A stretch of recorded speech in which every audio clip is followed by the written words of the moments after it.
Ho! Bravo! Ho! Bravo! Ho! Bravo! Ho!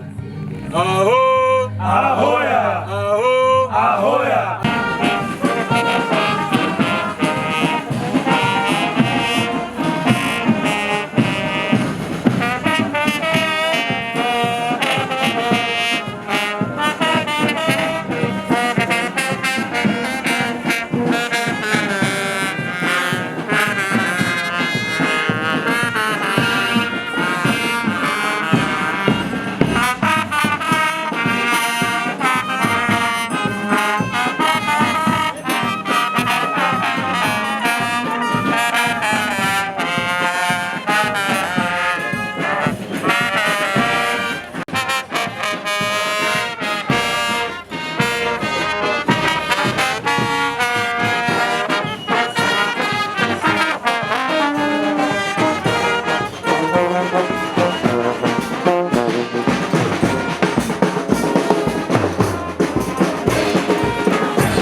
ni tent.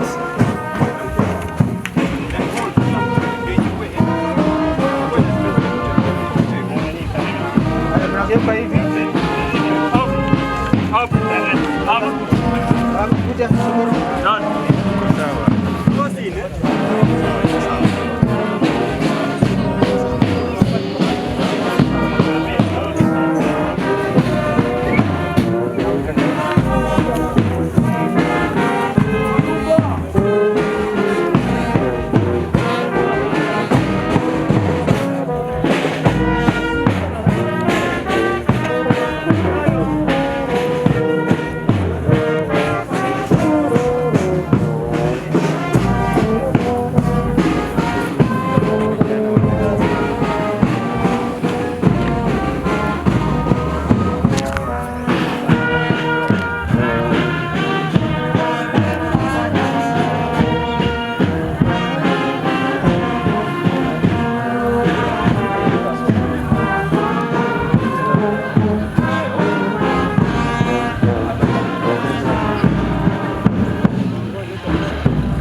Bread, cheese, station up, cheese, station up, bread us the forward. Salute. Scout fruits. On my honor, I promise that I'll do my best to do my duty to God and to my country. Help Allah to God to the scout. Drop. Bread 5 salutes for brother. Up. Bravo! Ho! Bravo! Ho! Bravo! Ho! Bravo! Ho! Aho! Ahoya! Aho! Ahoya! Cheese. Station up. Haleluya. Wakimaliza millennium mkwe nyuma yao. Moja kwa moja. Kwa heshima tu. Haleluya. Familia hii inakuja. Inaleta Novane Bendi wa Kisii School. Tukishuhudia kweli shujaa Evans Junior kweli amelala. Haleluya. Karibu Bendi. Karibu. Asante. Thank you so much. Haleluya. Haya sio makaishi. Evans Junior ndio huyo, Bruno ndio huyo. Wenye wanafunzi wawili wameelekeza hapo mbele. Haleluya. Na bendi yake yenye alikuwa anacheza ndio hiyo basi. Haleluya. Thank you.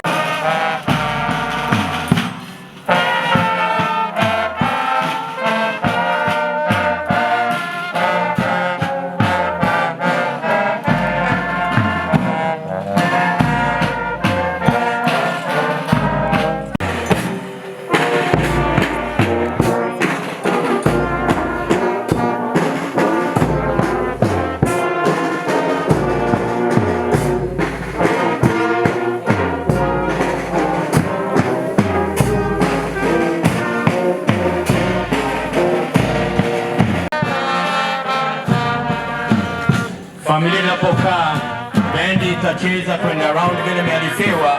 Tutashuhudia na nyote mtakaa, tukiendelea kushuhudia bendi ikicheza ikienda round.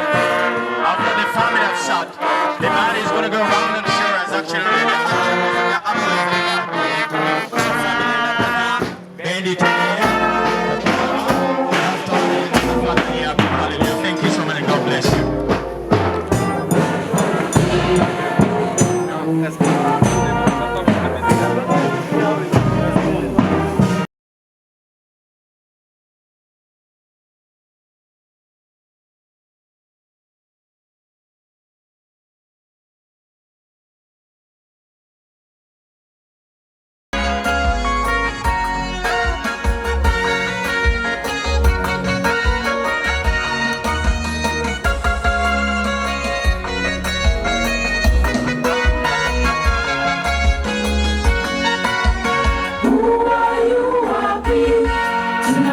tunapopitia haya machungu, machozi yatulenga-lenga, kuomboleza wapendwa wetu, ametuacha bila kunena neno, tumezongwa na mawazo, machozi yatutiririka, wewe kifo hauna huruma.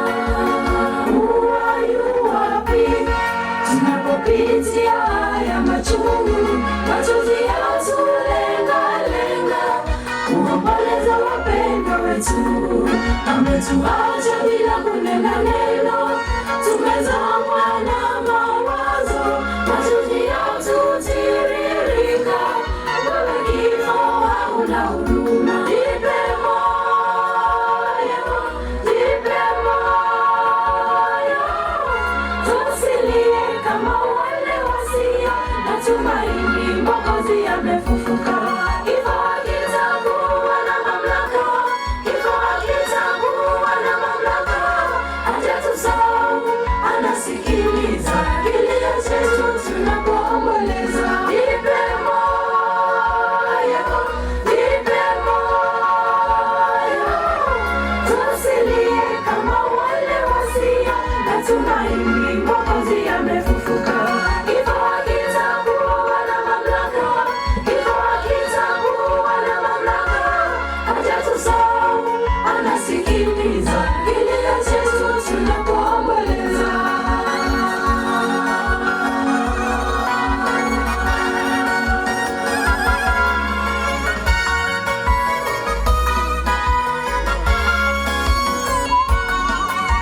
Ulale salama, tutaonana baadaye, japo ni machungu yametusononesha.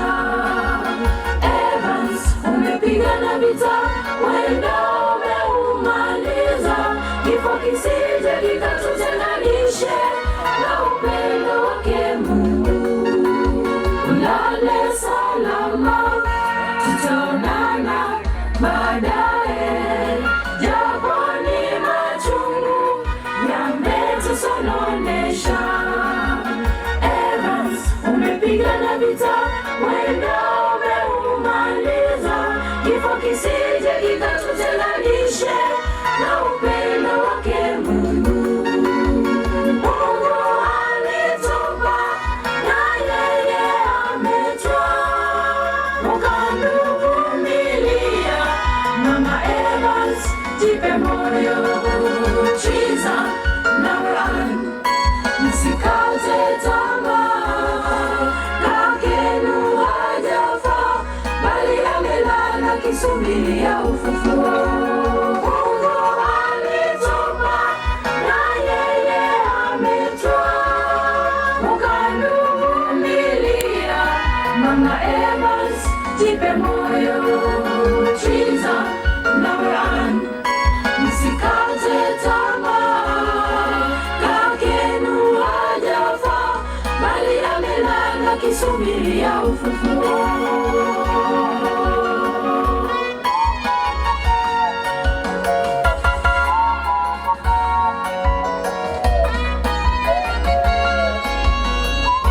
Jipe moyo, jipe moyo, tusilie kama wale wasio na tumaini, Mwokozi amefufuka.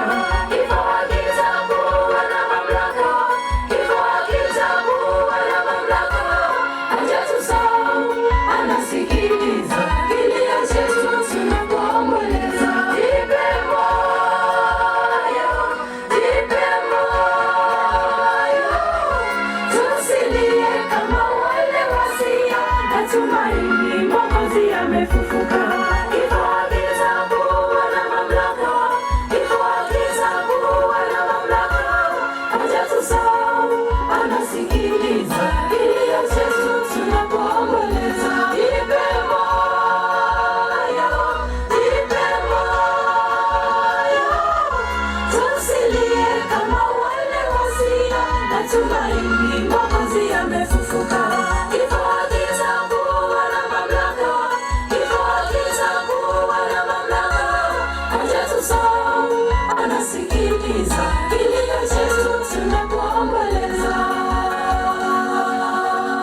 Asante sana.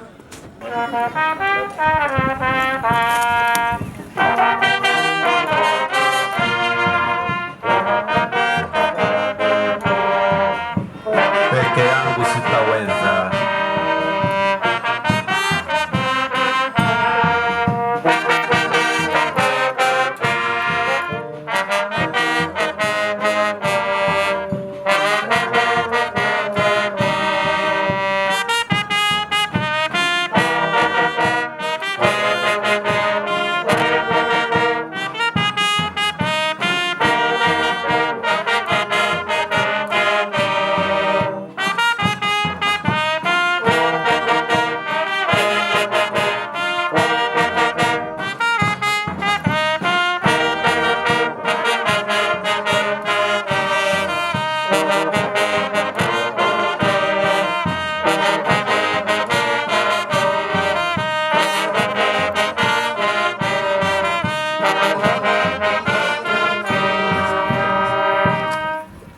Thank you so much.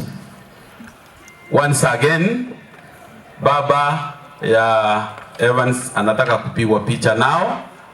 Baba yake ni mwanamuziki, kijana alikuwa mwanamuziki. You can imagine huyo usuni yote ya papa mzazi. Sijui kama papa unataka wafanye moja at the request of the father.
Hey, tunashukuru sana. Umati mnaambia nini vijana wetu? Amina, Mungu awape nguvu, si ndio? Na wazazi mnaona huzuni. Vijana step back.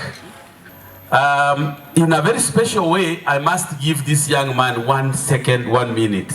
Because this is the young man who was with Evans to the last minute before he went to sleep. He was teaching him. In fact, the following morning, his notes were still with Evans.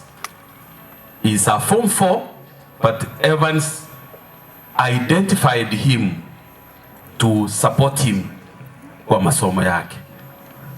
Keragoli this morning, and therefore we give him 1 minute. I salute you all in the name of our Lord Jesus Christ. It is a sad day indeed, and just as I said yesterday, we are not here to be sorry. We are here to be thankful.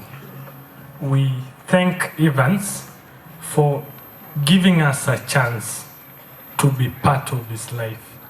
We thank him for touching us, touching each and every one of us in a special way. So I would like to encourage the family, my cousin Eliud and Evelyn, kindly take heart. Tunaombea sana. Na kwa vile ndugu yetu hatuna shaka amelala kwa Mungu. I'm sure it is Evan's wish that we all be strong in the Lord. Thank you. Thank you, Kiongozi. I salute you all. God is good. My name is Fidel Ochieng, the school captain. Indeed, we are all shattered as we are together gathered here, mourning the life of our departed brother Evans.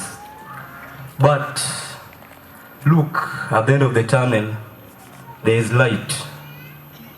Let us all be strong. There is light at the end of the tunnel. The family, be strong and have faith in God. All shall be well. Thank you. Evans alikuwa admitted on 5th May 2022 with an admission number of 20268. He was admitted in class 1B and he has left our school at form 3B. He was a member of Home House, a class teacher, Mr. Moses Orina, and housemaster, Mr. Dennis Wako. Traits.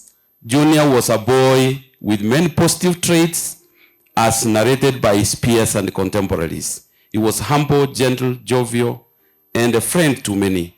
Administrators, teachers, support staff, and students. The principal knew him well, so did the deputies close to class, teacher, and the housemaster, not forgetting the subject teachers, church patrons, music and band trainers. He would ask for permission whenever he was not able to attend inspection in the house due to his role as an usher in church. He was a house monitor who was helpful in solving conflicts and minor issues. He was so generous that he would be comfortable being a neighbor, a friend of a classmate without bits of uniform, which he used to freely lend out. If one was broke, he would sacrifice and buy him something or share some loaf of bread. In class, he was a friend to all and a council member in charge of guidance and counseling. He always came in handy in guiding and even counseling his colleagues on matters to do with interpersonal relationships. He was quite inquisitive over matters academics and could not let a controversial issue to go unchallenged or unresolved.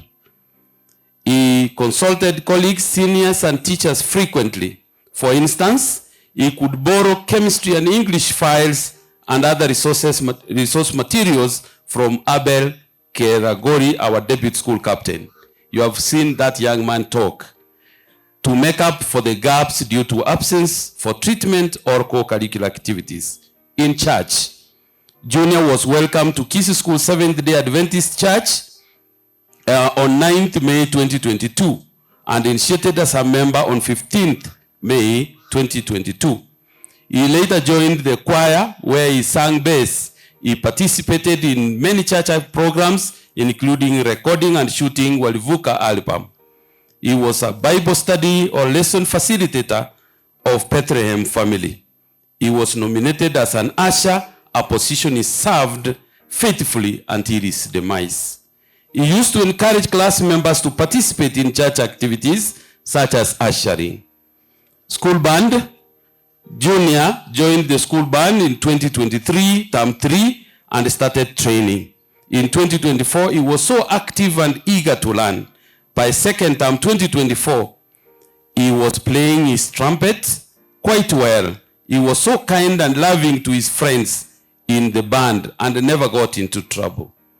Anytime there arose an argument, he would ensure it is solved there and then. He played his trumpet perfectly than before on his last day, leaving colleagues puzzled on why he'd never done so before. On the sidelines, he whispered to a mate, "My wish is you people excel mfike East Africa." Another bustle of why he was referring to you and not us. Sickness. Junior used to complain of joint pain, headache, losing content studied earlier, dizziness, and could convulse. In Form 2, he went out frequently for medication. In Form 3, visits to the doctor were not as frequent, apart from attending to prescribed clinics. Interestingly, he never wanted to be home and would call and tell parents that he was or he would be fine even when he was unwell. Even then, even when he left for home, he would insist on going back in the evening and coming back the following day. Last moments. On Sabbath 15th, June 2024, he attended church and participated fully and actively in all church programs. On 16th, he attended the culture festival event in school on his last day. On closing ceremony, he played his trumpet to his best as indicated above. After supper, he joined the rest of the band in training for assembly the following day and was the one who wrote the songs that would be played. Later that evening, he went to Form 4J to look for Abel. The 4J friends made jokes with him, for he frequented the class for check on his Ango Dylon, who was his close associate and caregiver. He was very jovial and upbeat, gearing for exams the next day. Keragoli freely offered to revise with him in the music room. They later moved to the captain's office, where Keragoli guided him till 10:37 p.m. Due to fatigue, Keragoli gave him his notes to revise during the morning preps, and the two agreed to meet during breakfast time for refining. They bid each other, parted ways at 10:43 p.m. outside Form 1H. On the fateful morning of 17th June, it took a long time to wake up, which was unusual. On trying to wake him up, his body was numb and cold. His arms couldn't be folded. Upon calling the school clinician, the worst was confirmed. Evans Seme Mukandu rested peacefully in his sleep. God be praised for the moments he granted us to be with and share with Junior. In the words of his last-born sister, resurrection is possible. May God bless the soul of our young departed soldier in eternal peace. Peace, may God.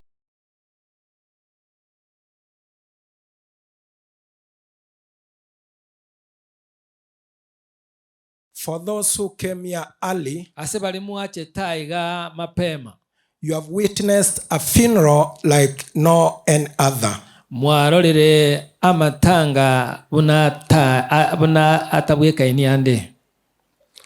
We have all been condoling the family of Evans.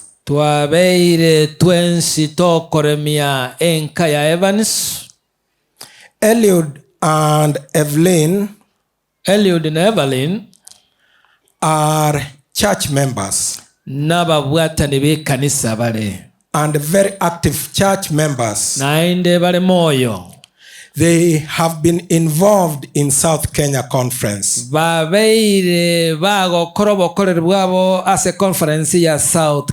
Eliud is an elder there. He is also the music secretary of the union. And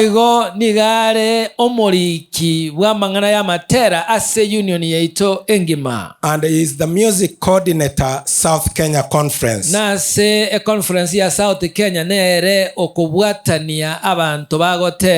So on behalf of South Kenya Conference, we also bring our condolences.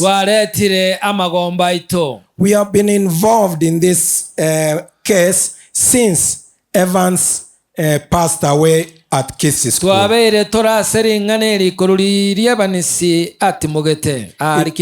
It is sad for us also. Very sad. And I know it is sad for everyone here. A big congregation has come here because you have been touched. It is sad. It has actually been very difficult for the youth of this country engakien kongmona sabasa bensi yaitu. We have lost many youth. Tuasiririe abasaya bange.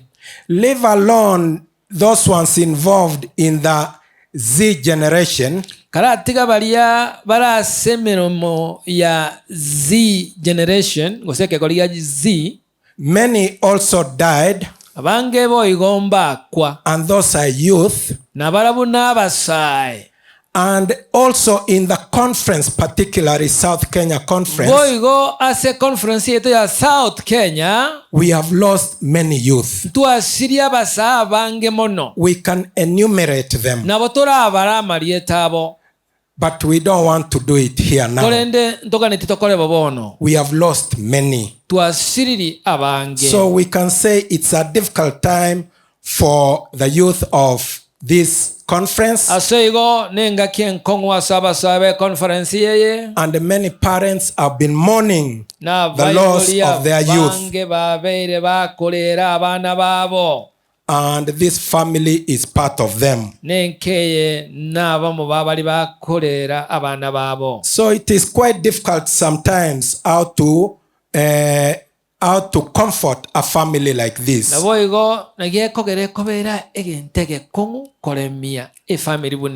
Because you all have heard. You have heard the story of Evans. Evans was a bright young man with a promising future. He was the pride of this family. You have seen Kisii school where he used to go to. You have seen how much time they have taken here. You have seen how many from Kisii school came here. The principal, the teachers, students, they have all been touched and have come. And the sisters of Evans, you have seen the school where they were, Sironga. They have also been represented. So Evans was a special young man. You can hear the testimony of the parents. I have listened to them talk about him. He was indeed a special young man to them. Even his grandfather, when he talks, he talks great about this young man. This was a special young man. Relatives also talk great about this young man. So I want to say this. May the cries of these parents, may the cries of these parents make many of us turn to Christ. May their cries make many of us turn to Christ. May the tears being shed for Evans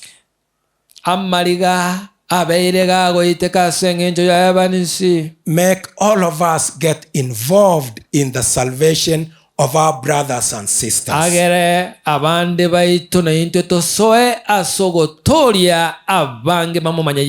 You have been told that Evans was involved in many evangelistic campaigns. He was involved in seeking for the lost.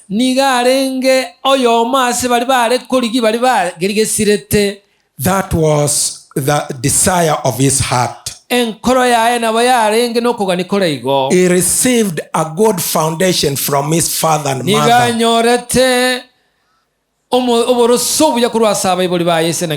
The parents are strong Christians. They gave him a strong foundation. Look at these people here and the way they are seated. The atmosphere is quiet. The Holy Spirit is reigning here. Because a son of God has rested. A young hero has rested. When I was coming here, as I entered from there, I heard one old man saying, this congregation is big. I thought this was a president's meeting. But this is a meeting that is comforting the family of Evans.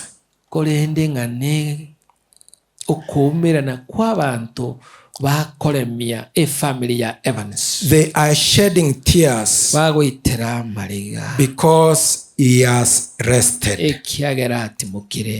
Now I want to say something from the book of Matthew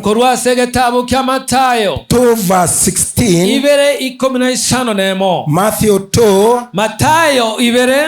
2 verse 16. What does it say?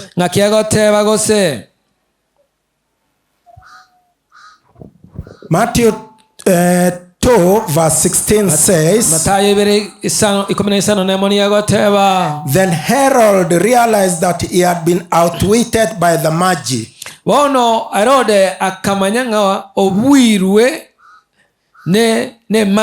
He was furious. And they gave orders to kill all the boys in Bethlehem.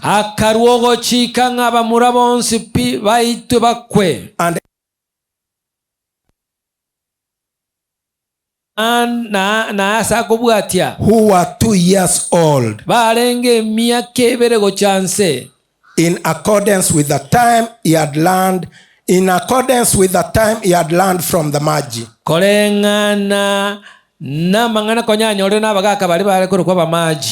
Then what was said through the prophet Jeremiah was fulfilled.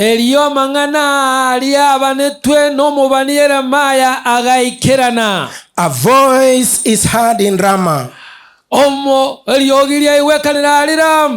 weeping and great mourning. Rachel weeping for her children and refusing to be comforted because they are no more. Because they are no more. After Herod died, an angel of the Lord appeared in a dream to Joseph in Egypt.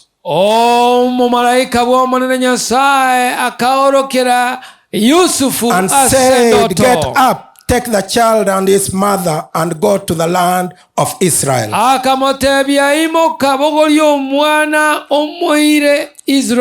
For those who were trying to take the life of the child are dead. They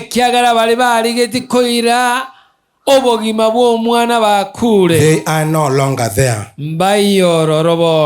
They are dead.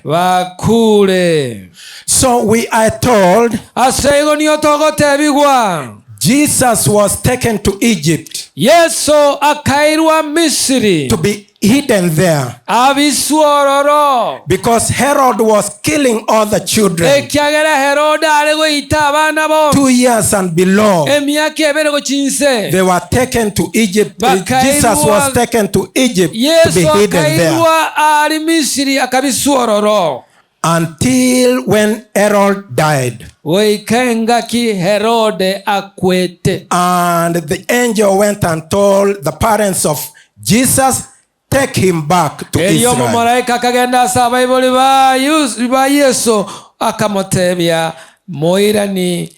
So I want to tell you this. The enemy is defeated. Herod is defeated. The enemy is defeated. Jesus has the keys. He has the keys to the prison. Our children and our parents will be freed. They will come out of Egypt. They will be freed from there when Jesus Christ comes again. Evans will be freed from the graves when Jesus Christ comes again. He will come out of Egypt and he will come back. And if the parents are still faithful, they will meet. They will meet in heaven. Because Jesus has given that promise. I've gone to prepare a place, and I will come back and take you there where I will be. He continues to say in John 3 verse 16, for God so loved the world that whoever believes in him will not be lost but have eternal life. Evans believed in the Lord. He will not be lost. That is the word of the Lord. He will not be lost. We have hope that he will also inherit eternal life. He is just resting. Let not your hearts be troubled. Eliud and Evelyn and your daughters, let not your hearts be troubled. One morning you will meet with Eliud. He will see you from there, and he will run to you and say, Dad, Mom, nice to see you. You also overcame the world. There is hope. We have hope. I want to make one observation from the death of Evans. I want to say this. Bereavement can come anytime. It can come suddenly. No one can anticipate the death, and nobody anticipated the death of Evans. Ask the parents, they never anticipated. Ask the teachers, they never anticipated. Ask even the students, other students, they never anticipated. So bereavement can come suddenly, and it can separate loved ones, like it has separated Evans from the parents and siblings. We can become widows anytime. We can become widows anytime. Our relatives can die anytime and cause us a lot of grief. The truth is one, that we are all alive by the grace of God. It is only the grace of God that has made us to be alive. So there are lessons that we learn from this bereavement. And I want to share with you these lessons. And I want you to be attentive about this. One is this: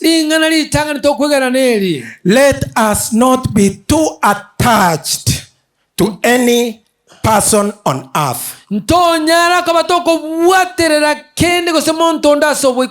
Whether it is your child, whether it is your spouse, whether it is your parent, don't be too attached to anyone on earth. You will be disappointed.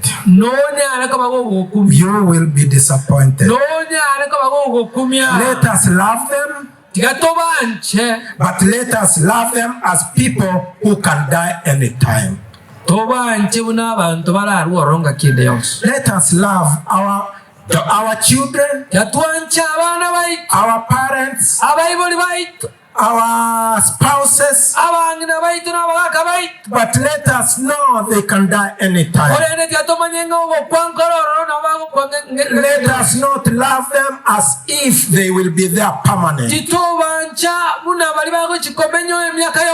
Because in the book of Colossians 3 verse 2, it says, don't set your affections on earthly things, because earthly things will leave you anytime. Love first Jesus Christ and then others. But still, as you love Jesus Christ first, don't love them as if they will be permanent. So don't love anyone and be attached to somebody as if that person will be permanent. That is the truth of life. It is the truth of life. And you shall lessen the sorrow of bereavement if you learn to surrender daily to Jesus Christ. And also surrender those ones you love to Jesus Christ. Then your sorrow will be minimized when this person dies. When this person dies. For those who are still alive, or those who still have their spouses, those who still have their husbands and wives, and the children, I'll ask you today to praise God for that.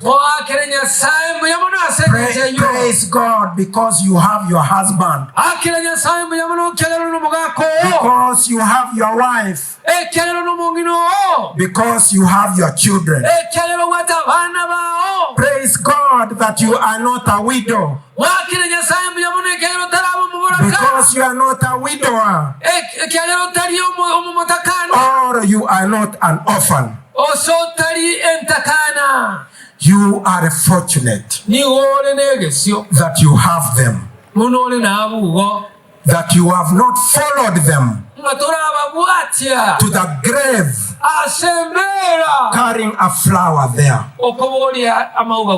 You are fortunate that they are there, and praise God for that. It is painful to lose a loved one. And we all know that, because I know we have all lost loved ones. It is a painful experience. So please praise God while you have your friends. Usually, we sorrow so much when our loved ones are taken away. But we don't remember and praise God the days they were alive. We take things for granted. God has kept them alive that length of time. So let us also praise God. In death, let us also praise God. So I want to tell the parents of Evans, Eliud and Evelyn, praise God that He gave you that son those days that He was there. It is because of the grace of God He lived those days. Let us not take things for granted. I want to tell every one of us here, one day you will have a bereavement in your home. One day, if you have not had it, you will have a bereavement in your home. And you will see darkness. And a coffin will be brought home. You will see darkness. No one will escape this. You will not escape this. So let us treat our relatives as though we know they will die tomorrow. Let us treat them like that. Your spouse, your children, your parents, treat them as if you know they will die tomorrow. Don't treat them as if they will be there permanent. Let us treat them as if they'll die tomorrow. Young people who are here, the Gen Zs and the young adults, the young adults who are here, I tell you, treat your old parents as you could if they knew that they will die tomorrow. Treat them knowing that they will die tomorrow. Don't treat them as if they will be there forever. Treat them as if they will die tomorrow. So that when you will be burying them, you will not regret that you neglected them. If you think they will be there permanent, you may postpone your presence or whatever you want to do for them. But deal with them as if they'll die tomorrow. And you will not regret when you are burying them and say that you neglected them. For Christian parents, I have this message. God has given you those children to care for them. He has given you those children to care for them. They are growing up. And as they grow up, some of them may plunge into sin and die as sinners. That is the fact. You don't know. These children, as they grow and in Christian families, some of them may plunge into sin and they die as sinners. So I want to urge you, let not the sting of regret get you when your child dies. And you start to regret. I wish I prayed for him. I wish I taught them the love of Jesus Christ. That is where I admire Eliud and his wife and children, because they are not regretting the way they brought up Evans. They are sure they brought him up in the right way. And their testimonies from other people, from schools, from teachers and fellow students,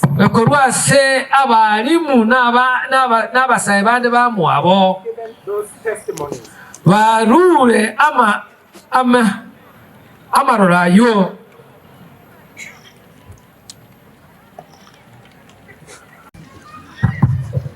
they have given those testimonies that indeed Evans was raised up in a good way. And there is hope for him. There is hope for him. They are not regretting. They are sure. What about you? How are you raising up your children? If they die, will you regret that you didn't pray for them and you didn't bring them up in the right way? This is your time. This is your time. Live in a way so that when you stand over your son's death, when you are standing and you are looking at your dead child, maybe it is right there, maybe it is in the mortuary, maybe anywhere, and you are looking at your dead child, you will not hear a voice from that child. So that you may not hear an accusing voice from your child. A voice accusing you. Father, you neglected me. You have led to my destruction. You have led to my destruction. So that you will not hear a voice from that child. Mother, your lack of prayer has led me to hell.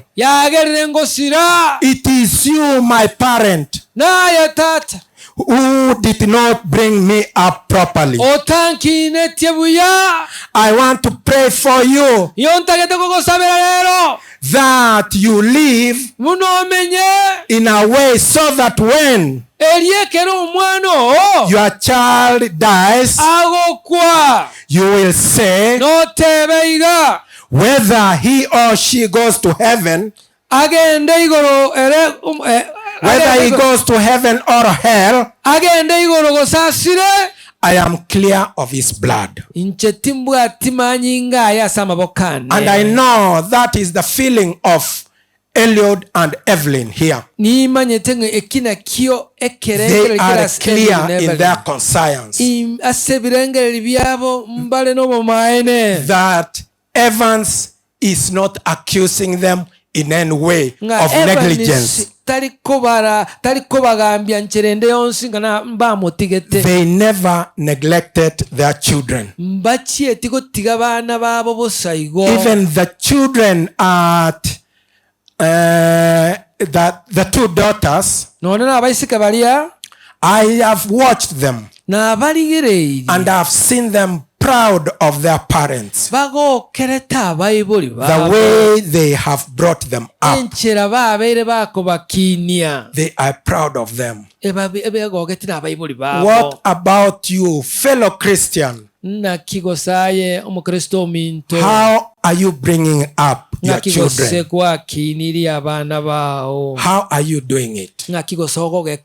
Some parents are always planning how one day they will start to have quality time with their children.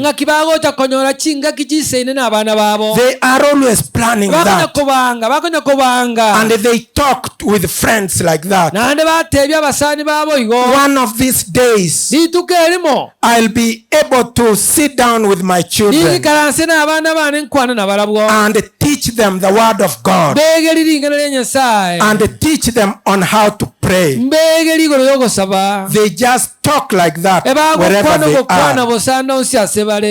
How they will teach them about Jesus Christ. How they will teach them how to sing. But the question is this: suppose these children die as you are still planning, of what use are your plans? Of what use are all those plans? They are useless. Some wives here, they say like this: I plan to speak to my husband and persuade him to come to church. I'm really planning that. They are telling their friends, you know the way my husband is living, I don't like it. He is shaming me. So I plan that I'll speak to him and persuade him to come to church. But you know, I fear that he may laugh at me, but I'm still planning. So suppose he dies as you still plan, what will happen? You will have postponed for eternity, and he will die like that, a sinner. We have all of us have testimonies like that. I have those kind of testimonies. I know you also have those testimonies. Even your brothers and sisters whom you have been planning to go and speak to, and they die before you speak to them. They are there. Those stories are there. We have those stories. And I want to tell you, brothers and sisters, tomorrow is the most dangerous word we have.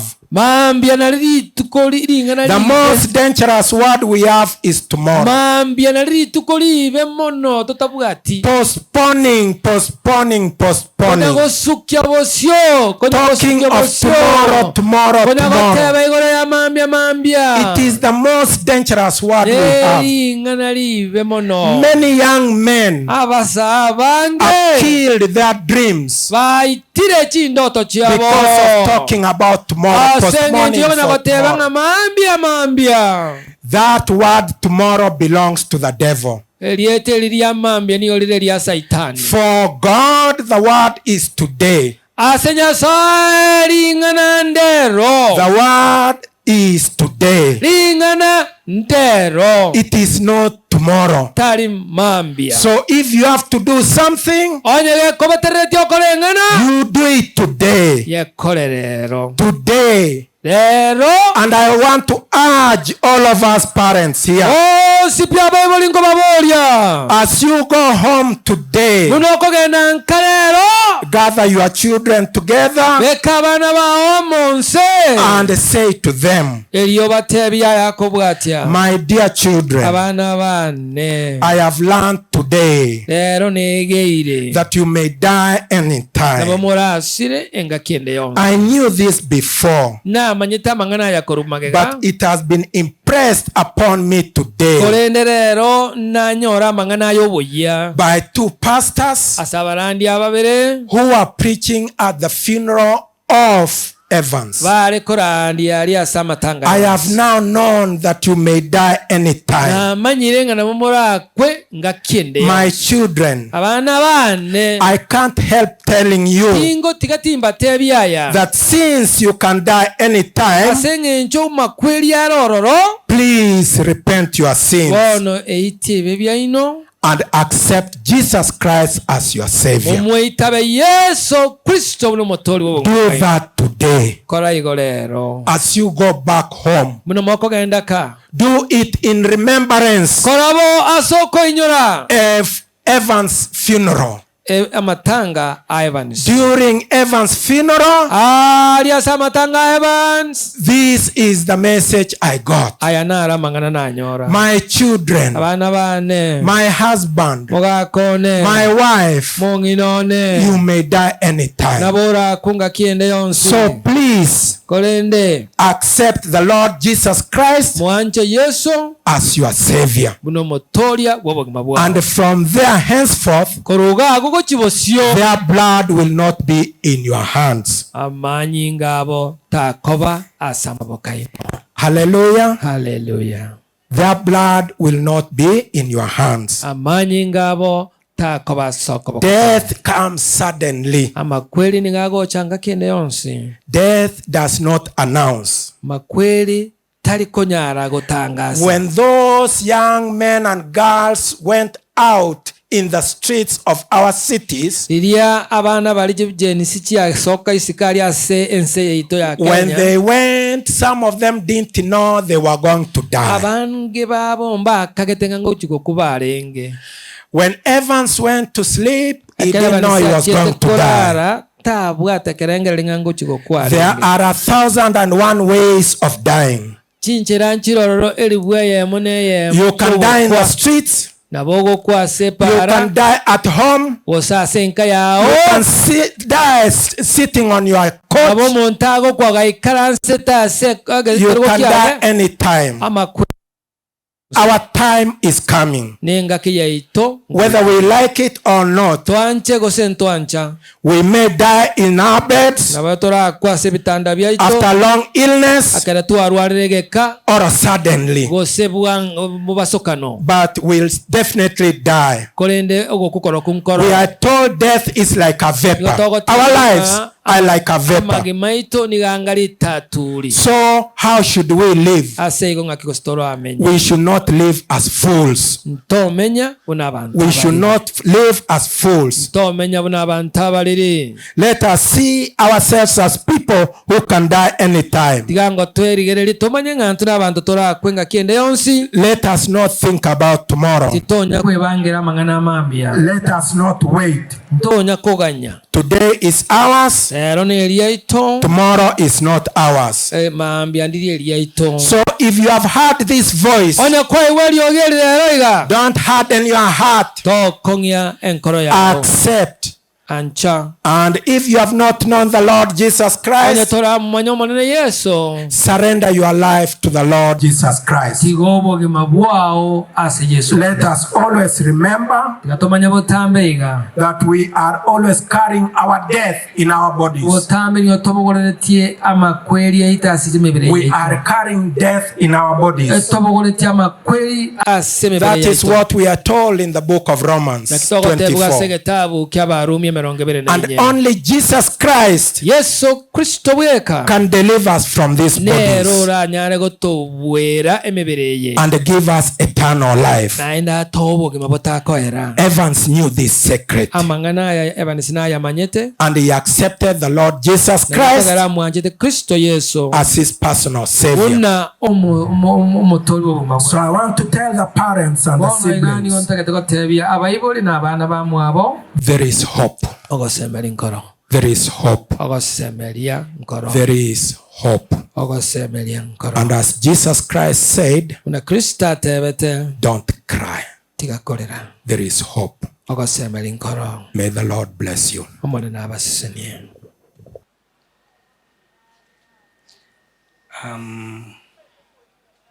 A church elder, but at my lowest now, but with hope. Because Junior will never see him again. I'm going to delay a bit kwa mapenzi yetu kama familia kwa Junior, so tutadelay kidogo asizikwe kwa kuongea machache, because tukimaliza tu ni kuenda na kumzika na hatutamuona milele. I'm going to ask my last born daughter akuje aongee, then my second born atasoma tribute, then Junior mwenyewe nitamuomba aongee na sisi, then na mimi nimalize. Mtatukubalia? Triza? So I'd like to present a short speech. Today, as we gather to remember and celebrate the life faithfully, greatly, and well lived by our beloved Junior, our hearts are heavy with sorrow and grief. In times like this, we need a Savior, and so we turn to the timeless words of Scriptures to find solace, strength, and hope. One passage that brings us comfort and reassurance is found in 1 Corinthians chapter 15, verse 51 to 57. Here, the Apostle Paul speaks of a profound truth that offers us a message of hope and comfort even in the face of death. As we explore in this passage together, remember that it promises transformation, triumph over death, and gratitude for God's gift. This truth will guide us in understanding Paul's profound message of hope. May these words comfort our grieving hearts and remind us our eternal hope in Christ Jesus. In conclusion, today we have learned that death is not the end, but a transition to eternal life. To all of us who are mourning, may we find solace in the message of hope, assurance, and victory over death found in 1 Corinthians chapter 15, verse 51 to 57. Even in this time of sorrow, remember that God is present, offering His comfort and peace. Let us lift our hearts in prayer, asking for His peace to surround us and expressing gratitude for the gift of eternal life through Jesus Christ our Savior. Say amen. Thank you, Triza. Grandi. So I'm going to do the tribute. As we still can't believe that you are no more Junior, until the day we found out that you are no longer with us. You went to your second place of rest. That surely broke our hearts. Still, even today, the pain in us is way too much. Our tears can't stop falling. Oh, Seme, wherever you are, we hope you found peace and know you will always be in our hearts. Tears can't stop cascading down our cheeks. We loved you to the moon and back and to eternity. They say, time will never heal, neither time nor season will change how we feel. Gone are the days we used to share, but in our hearts you are always there. The gates of memories will never close. We will miss you more than anybody knows. We will more than life. Love and miss you every day till we meet again, always and forever. What an amazing brother and friend you are to all and sundry. You taught us how to interact with people, both small and big, from all walks of life. We are proud to have a brother like you, and our parents are proud to have a son like you. It is well with our souls, knowing that your soul is with us. We know that your soul is listening, and we expect you to be playing a trumpet on that bright morning. The gap you've left within us, no one can ever fill it. Till we meet again, brother.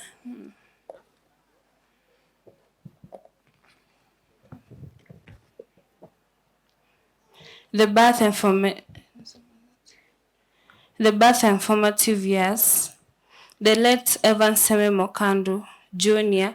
was born on 19th September 2006. He was the firstborn child of Elder Eliud Mokandu Oboge and Evelyn Sarange Ombaso, who was a loving brother to Anne Nyaboke Mokandu and Chiza Mora Mokandu. He was a grandson to Elder William Oboge Seme and Joyce Mora Oboge of Manga Settlement Scheme, and Elder Nehemiah Ombaso and Mary Ombaso of Kenyanya, Wumachoge Borabu. A great-grandson to the late Naxon Seme and the late Helen Nyaboke Seme. Nephew to Dillon Simba, Karen, Nyakundi, Annette, Omwenga, Bosibori, Elijah, Peter, Ruben, Emily, Eunice, Cecilia, among others. Cousin to Humphrey, Levis, Mokeira, Alan, Aurelia, Evans, Gloria, Chantel, Gilson, and others. My brother was initiated on the year 2015. Seme Jr. started his education in the year 2009 at Joema Academy in the later joined Kisii Campus Primary, proceeded to Precious Hope Academy, where he sat for his KCPE in the year 2021, passed very well and joined Kisii National High School in the year 2022. So in the school life of Junior, when he joined Kisii High School, he was an active member in the school choir, scouts, usher, and a leader in different departments. He was also in the school band and mostly specialized in playing the trumpet.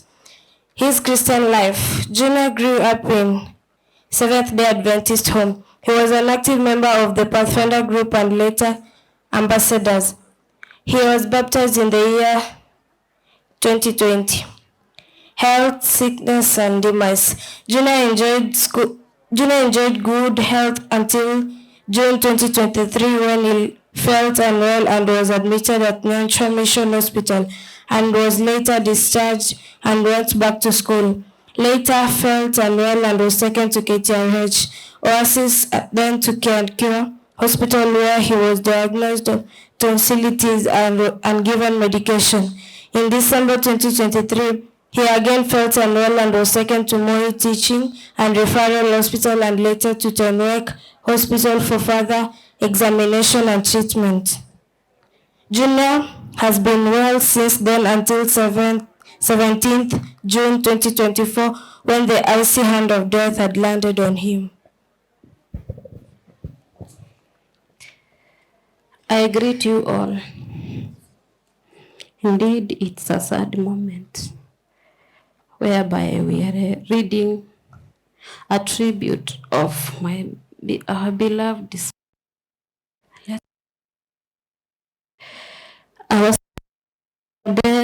Your death has reminded us that we all have appointments with the death, yet yours came when we least expected. Heaven has peace to you simply because you are too good for this world. We will forever cherish and value all the good times we shared because you were the best gift sent to us from heaven. We are grateful to God through you. Our family is united with strong bonds of love. Rest in the Lord, our dearest son, as we dearly hold on to the hope that we shall meet on that beautiful shore. Yeah, before I speak, I'm here with my first elder, Nyankongo Church, ambao wamefanya mengi kwetu. So, as I regain, please. Naomba kwa salimu tena, mjambo. Ni nyakati zingine ngumu sana, lakini tunamshukuru Mungu kwa sababu ya mapenzi yake. Ndugu Eliud na familia yake. Eliud ni one of us. Among the 9 elders we have in the church is one of them. Elder is in charge of so many things in our church. To start with, he is a church elder. Eliud himself is a music coordinator, is the chairman of the camp meeting, is the choir trainer, is in charge of communication, and many others.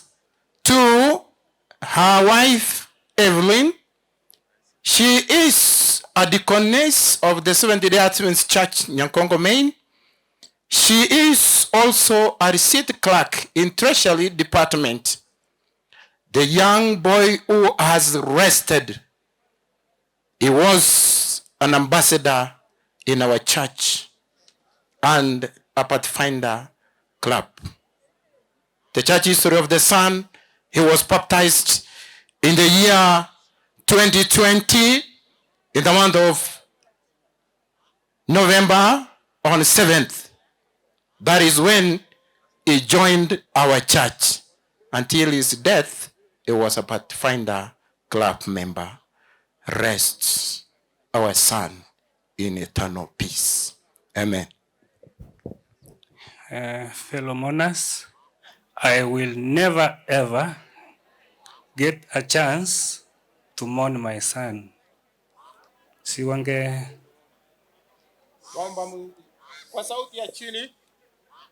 We have a son here that we are raising. Nimpe nafasi pia aongee. Our God is good and all the time. Ni nyakati ambazo ni ngumu sana, lakini kupitia kwa neno la Mungu ambalo Mungu alitupa ili liweze kutuongoza, we never doubt the word of God. Mungu anaposema ya kwamba msilie, anayo maana kusema ya kwamba tusilie. Anajua ya kwamba tunayo machungu sana katika mioyo yetu, lakini wakati ambapo Mungu anatuambia ya kwamba do not marvel at this, for the hour is coming when those who died in Christ shall rise first. Wale ambao walikufa wakiwa na imani kwa Kristo Yesu watafufuliwa. Tunajua ya kwamba ni magumu sana, ni machungu sana, lakini kwa imani ambayo tuko nayo kwa Mungu wetu, we believe and we trust in the living everlasting God we serve, that in that beautiful morning that is coming, we shall meet with our brother Evans. Tunajua ya kwamba tutakuwa tu na machungu, hatutasahau, lakini tunajua ya kwamba huyu Mungu tunayemwabudu ako na sababu kwa kila jambo ambalo linatendeka. It was not an accident. Mungu ako na sababu. And that tutakuja kugundua kwamba Mungu alikuwa na sababu kwa lile ambalo limetendeka.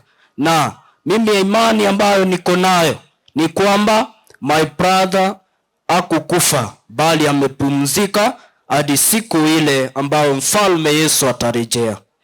Na Mungu atubariki katika jina la Yesu. This is our son that we are raising. Ako Nyakongo High.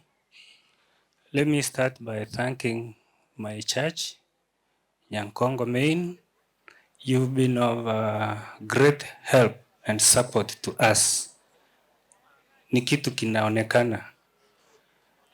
I've never seen this, even zile mazishi tumekuwa nazo kanisani sijaona kama hii. And that's for a fact. I want to thank you.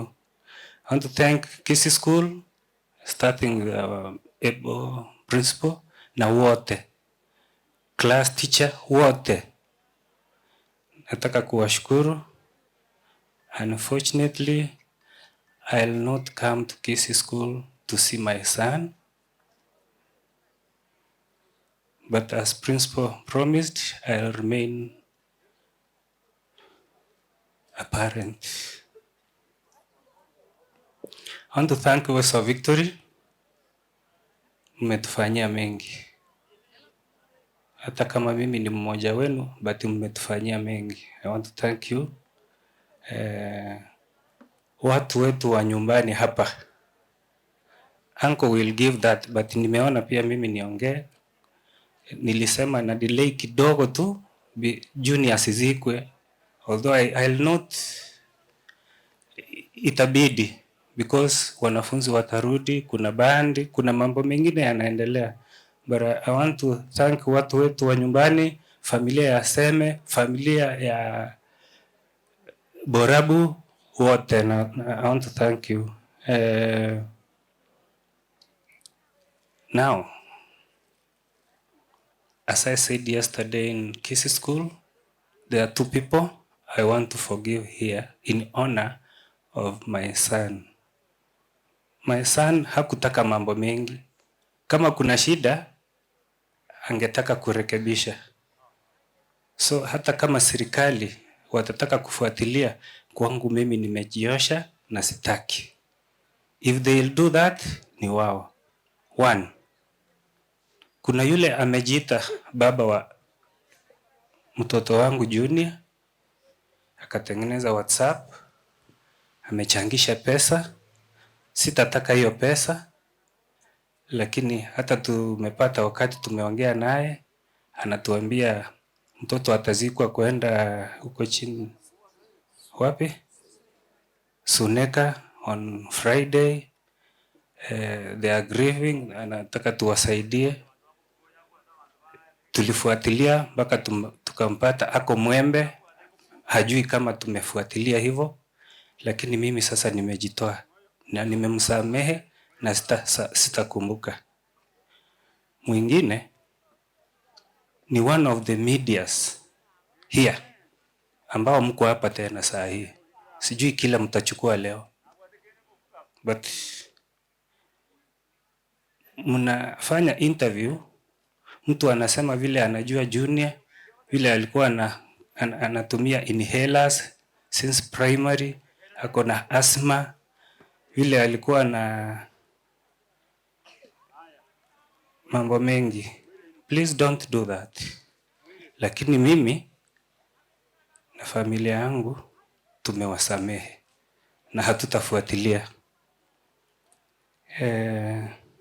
I've lost my firstborn son, a son who resembled me, a son who was taken up from me after I took up from my uncle in the line of music. Uncle, I want to tell you, hatutakuwa na Junior tena, so maybe Mungu atupatie mwingine. But for Junior, it's a fact. We've seen what he had, what he was doing. Lakini sasa hatutakuwa naye. I want to thank the choirs wengi wale mmekuja, mpaka wengine walikuja usiku wakalala huko wakaimba usiku wote. What I've realized, pastors, what I've realized, ukiwa mlevi utazikwa kiulevi na walevi. Ukiwa Christian utazikwa kikristo. Lakini ukiwa mwana wa Mungu, kila kitu ni unique.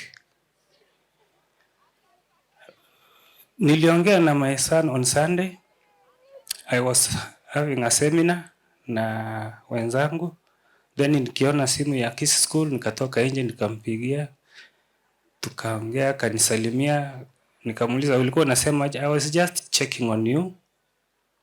And by the way dad, happy Father's Day. Tukaongea mengine, tulimaliza vile tulimaliza, akasema sababu uko kazi ya Mungu sitaki kuendelea. Tukaachana. Only to be called asubuhi saa 10 na our principal, Elder umeamka, kuja Kisii School in 5 minutes. Nilikimbia huko. Tuliomba kwa ofisi yake, akatuambia mtoto ameaga. Tulienda tukamuona ameaga, amelala. Mtoto hakupigwa, hakuumizwa, hakusumbuka, alilala tu, akalala. Some students tell us alifika kwa dorm saa 5 akaomba. Alipoomba wakalala. So yeye akalala akaenda. So tulipomweka mortuary, as we were coming up, tuliongea na my dear wife, tukasema hivi. Sijui kama ni pain ilikuwa inatuongelesha, but tulipromise, tuliuliza Mungu hivi. Ikiwa Junior atakuja mbinguni, ikiwa ni wako, tuonyeshe kwa mipango yake.